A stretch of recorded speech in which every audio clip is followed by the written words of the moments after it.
Building up a village? Talking to my secret admirer? And expanding the territory? Now that sounds relaxing. Today I played 100 days of the most peaceful village building simulators out there. I played 100 days of Fabledom. My journey began in the realm of Vortia.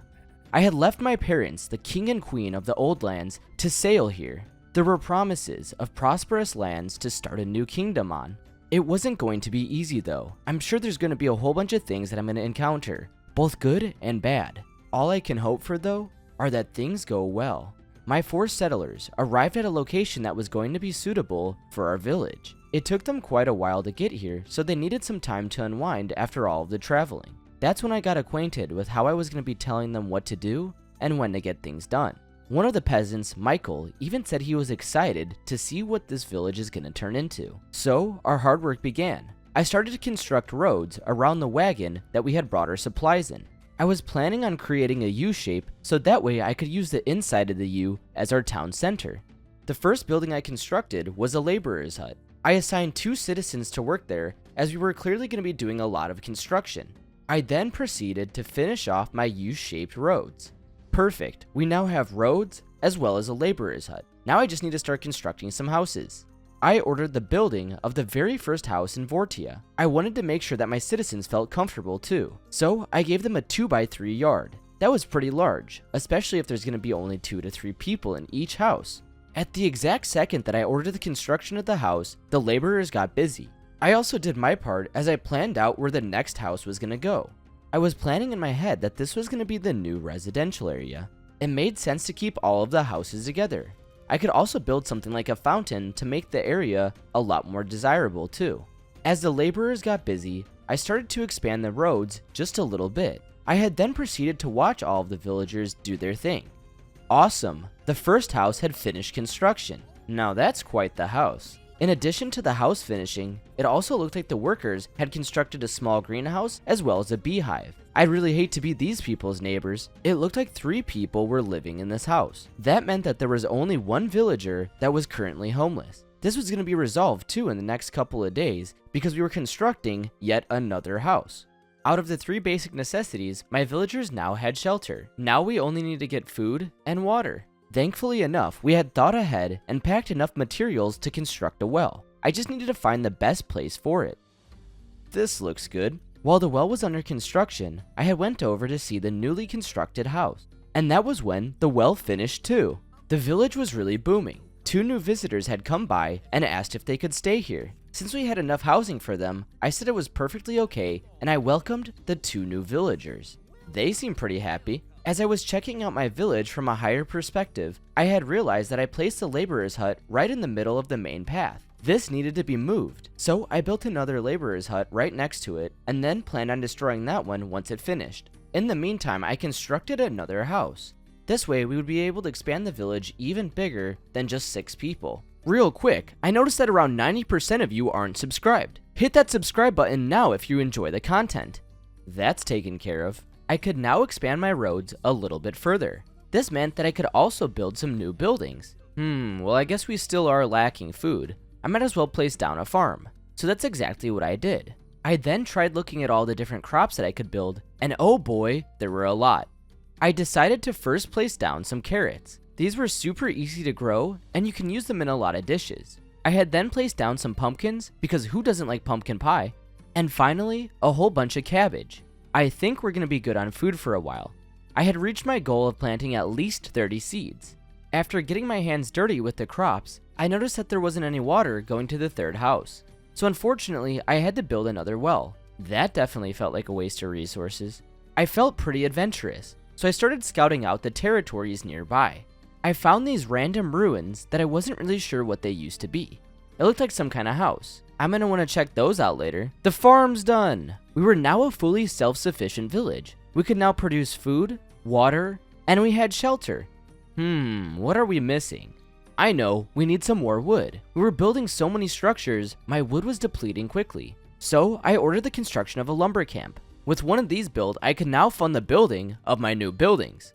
With the village being self-sustaining, I figured that I could place down some decorations finally. I needed this place to look a little bit nicer. So I tried placing down some random trees behind a house. Let's see how these look before I place down more. The lumber camp had finished constructing. I did have one issue though. I didn't have enough laborers to work it. Well, it looks like we gotta wait 2 more days. On the bright side, the new trees behind the house look good. Since I knew that I was going to be getting some new citizens in the next day or 2, I placed down another house to be prepared for even more. Of course, since I had just placed down a new house, I needed to place down the aesthetic trees right behind it. Believe it or not, the nice trees actually gave the house a desirability bonus. This made the house a lot more desirable for new citizens to live in. Since I was already on a building spree, I might as well keep it going. And this time, I watched exactly how one of these houses were built. Maybe I could give it a go and build one by hand. My builder was working hard until she finished the house. We also got an outhouse out of it. The crops were also coming along very nicely. They were all fully grown and ready to be harvested. While I was surveying my land a little bit more, I noticed that there was a stone deposit. This could for sure be utilized in the future. I sadly didn't have enough citizens to work one right now. Speaking of villagers though, 2 more decided to join my village. This earned us the title of being officially recognized as a hamlet. What this pretty much meant was that I unlocked the inn, stone camp, coal maker, granary, and forester. The first thing that I built with this new technology was the forester. That way, I could have an unlimited amount of trees that could be cut down an unlimited amount of times. I like to call this the unlimited tree glitch. The second building that I started to construct was the stone mine. Like I said before, I didn't have enough people to work this mine yet, but it was definitely beneficial to have it built for when I did. Right after I ordered the construction of the stone mine, I had placed down an inn. I gotta let the villagers have some fun, you know? The aesthetic of my village was becoming increasingly more important. We had all of the necessities that we needed to survive. It was time to make this place a lot nicer looking. My advisor had even mentioned that if I make the peasants super happy, they'll work a lot harder. Now that sounds like a good deal. While I was doing my job of managing the village, minding my own business, I had gotten a letter from my secret admirer. I ended up finding out her name was Agnes, and she wanted to meet up. So much for being my secret admirer. She gave her identity away. I honestly was fine with this, but I wasn't going to go out of my way to talk to her. So I just continued working on the village, and actually ended up expanding my territory. It looks like we have a lot more spaces for houses now. The first construction I made in the new territory was a road. There happened to be an iron deposit in the new space. It only made sense to build a road semi-close to it so we could utilize it when we needed to. I was honestly getting a little bit too ahead of myself. I should finish up the town square before moving into the new territory. Oh, who am I kidding? Let's expand. It seemed like our main goal was to keep increasing the population so I could start getting more taxes as well as having more workers to utilize the land. I wanted this village to expand, and I wanted it to expand quickly, especially if Agnes ever made her way over here. I gotta at least have an impressive village, am I right? While I was busy caring about expanding and the aesthetics of my village, I had completely neglected that some of my food might be being wasted. I had such a huge farm that was producing loads of food, but I didn't have enough villagers to eat it. This made me decide on building a granary. That way, a lot of food wouldn't go to waste, and I could also save it for the winter. What else can I build? I know, I can finally work on the town square. These flowers should do. That'll definitely increase the desirability of living in the houses closest to the town square. This place is really coming together. I completely forgot that I also unlocked a coal maker. This would be able to provide the houses with coal during the winter. Now that's going to be a necessity. So I decided to look for a place to build one. Well, if this uses wood and it's going to make the area undesirable to live in, I might as well put it away from all of the population right over where the lumberjack is. This area was so secluded and far away from everything that I was able to place it without having it interfere with any roads or houses. Gotta make sure people can get to it.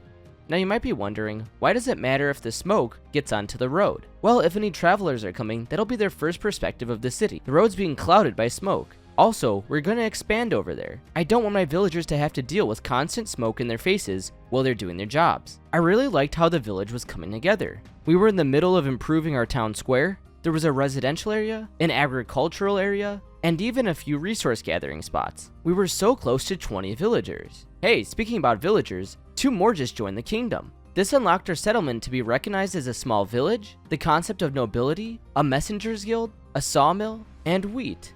I was a little surprised though. We only had 18 villagers, not 20 quite yet. I would have imagined that we would have unlocked these buildings and technologies at around 20 villagers. Hey, I guess I'm not complaining.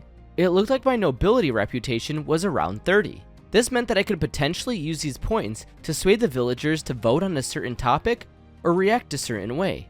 I was even given a quest to potentially earn some more nobility. The only issue is if I didn't get it done, I would lose some. So I ended up declining the quest, as it seemed like it had a lot to do with farming. To be honest, I probably could have taken it and gotten the job done.